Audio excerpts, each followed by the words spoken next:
Hi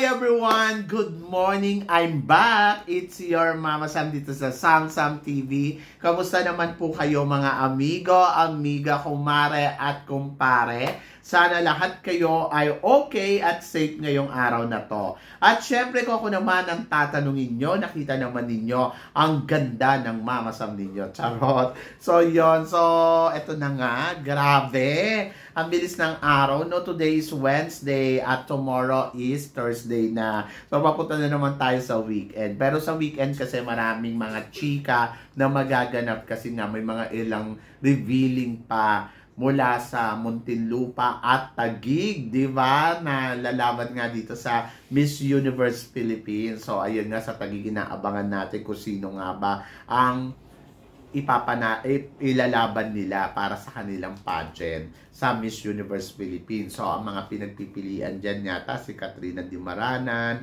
tapos si Katrina Ligado, at saka, ayan nga, si Christy Magcari. Oo. So, yan.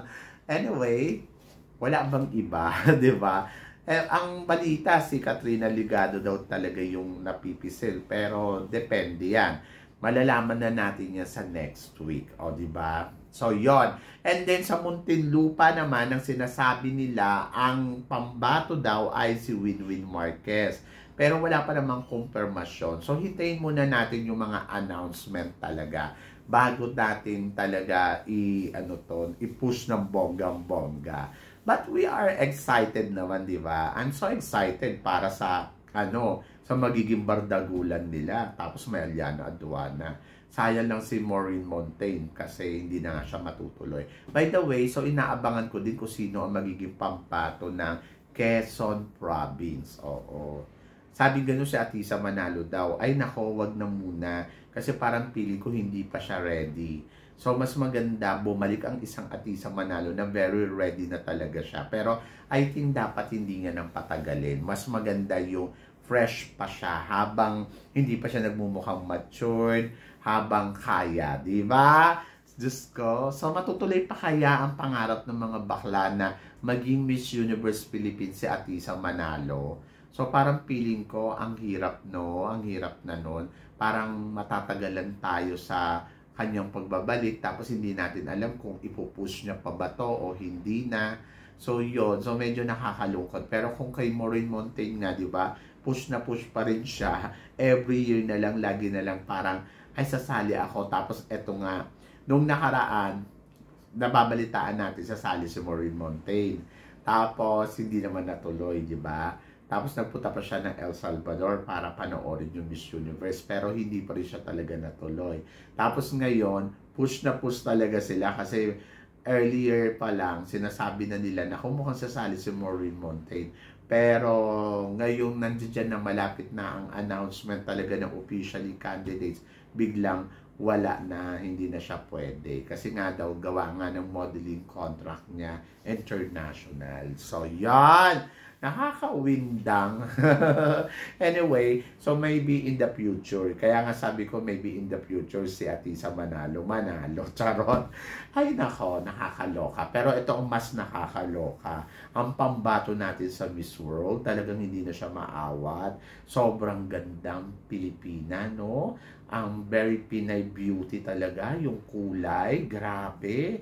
Pinay na Pinay, tapos plus yung beauty niya, ang gandang Pilipina. So, kayo ba, tingin ba ninyo mananalo si Maureen Montaigne ng Miss World ngayong taon na to?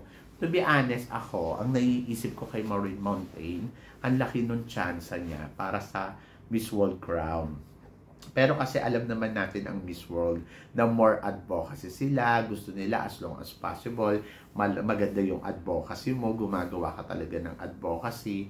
So, isa yun sa mga parang inaano natin, titignan natin kung ano nga ba ang piniprepared ni Krishna Gravides para sa magiging laban niya sa Miss World. Pero ang nakikita ko naman, parang naghahanda naman talaga siya ng bonggang-bongga kasi pumunta pa nga siya kay Megan Yang para mag-consult niya or alamin kung ano nga ba talaga ang hinahanap ng Miss World. Kasi si Megan Yang very close kay Madam Julia. And parang feeling ko, si Megan, alam niya kung paano lumaban talaga sa Miss World kasi minsan na siya naging Miss World. So yun, yung mga ganon, parang feeling ko naman nakapagbigay naman ng magandang advice si Megan dito kay Krishna. Di ba? Kaya ako, para sa akin, mas lalo ako nagiging kumpiyansa sa kanya na, oh my God, mukhang mananalo to. Tapos plus, pag tinignan mo pa yung mga prediction sa social media, ay wala akong masabi. Talagang isa siya sa mga hot picks talaga. So, pumapangalawa, pumapangatlo, minsan namunguna, di ba?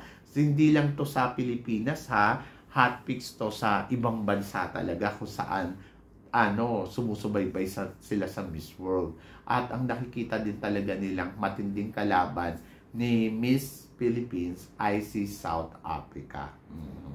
Si South Africa, alam naman natin mga taga South Africa, talagang meron silang legit na advocacy ginagawa at saka matindi talaga ang mga eksena nila pagdating sa Miss World. Naalala ko tuloy yun during kay Rupa Gutierrez, yung South Africa, di ba? South Africa, naging first runner-up, tapos si Rupa, naging second runner-up, di ba?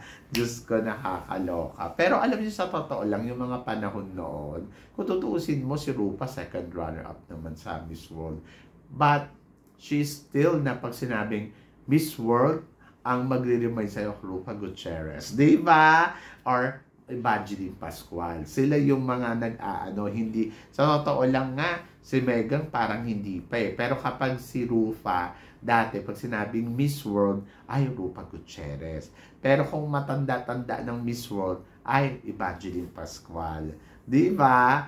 But, marami pang kumabog talaga sa posisyon ni Rupa. Kasi si Rupa parang mapapansin mo siya na yung pinaka naiwan kasi second runner-up siya or second princess. Samantalang si Gwendolyn Ruiz naging first runner-up. At saka may naging first runner-up pang isa eh. So yon. Kaya lang, pag sinabi kasi Rufa, iba yung datingan, no? So yon. So I hope na sana si Krishnan Gravides ay talagang maka-eksena ng bonggang-bongga, maka-penetrate sa Miss World. Ako naman, kung beauty kasi ni Krishnan, wala tayong pag-uusapan. Parang feeling ko, swak na swak. Sabi ganun, hindi daw prototype beauty. Ano ba? Wag na muna tayo sa prototype beauty. Kasi parang feeling ko naman, hindi naman sa lahat ng oras, puro blonde hair ang kukunin nila. So, malay ninyo, ito na yung time uli ng Pilipinas na manalo. Kasi dati nga si Megan yan eh. Ganyan din, di ba? Sabi ko, hindi mo gano'ng kagandahan. Pero pagdating naman sa Miss World, So ngayon si Krishnan Gravides, mas para siyang, si Krishnan, para siyang mas pumayat, no? Saka mas lalong gumanda. So I hope na sana ready talaga siya sa Miss World. At kung kailan to, ang alam ko, mga March or April. Wala pa namang announcement, saka hindi din talaga natin alam kung saan nga ba gagawin ang Miss World ngayong 2025. Wala pang announcement si Madam Julian. Umabot pa to sa December. Charot! Alam niyo naman si Madam, minsan parang may petsa na, biglang iuurong pa. Hanggat hindi nagsisimula ang pageant at hindi lumalapag doon yung mga kandidata, ay nako, wag na muna tayo mag-assume kasi pwede pa siya magpabago-bago. Di ba? Katulad na lang yung kay Stacy. Akala ko nga dati, Philippines na mananalo nun kasi ang lakas din talaga eh. Pero nagulat tayo, biglang may nakuha pala nila yung blonde hair, di ba? But alam nyo, sa totoo lang, parang feeling ko kasi sa Miss World, ang hirap talaga manalo, no? Hindi talaga siya basta-basta. Pero tingnan natin, malay naman natin si Krishnan Gravides na ang ikalawang Blue Crown ng Pilipinas sa Miss World. Diba? So, yun. So, kayo ba, naniniwala ba kayo na kaya to ni Krishna? So, please comment below para at least malaman ko naman kung ano naman ang chika mo. Kung nakikita mo ba na magmi-Miss World talaga siya, or ano yung dahilan para maging Miss World siya. Tapos, parang nakita mo, alam mo ba na, kumbaga parang, tingin mo ba, nagagawa niya talaga yung lahat na dapat gawin para maging kandidata talaga ng Miss World. So tingin mo meron talaga siyang beauty with the purpose na tinatawag. Kasi parang feeling ko beauty, yes, talaga nandoon. Pero yung purpose niya, ayun ang hindi ako sigurado. Tingnan natin, di ba? So, comment below mo yan. So, guys, maraming salamat. Syempre, sa inyong lahat, sa suporta at pagmamahal, at sa mga hindi pa nakaka-subscribe dito, so ano pang hinihintay ninyo? Subscribe na. Thank you so much, guys. Hanggang dito na lang. Hanggang sa muli nating chikahan. See you tomorrow. Thank you, guys.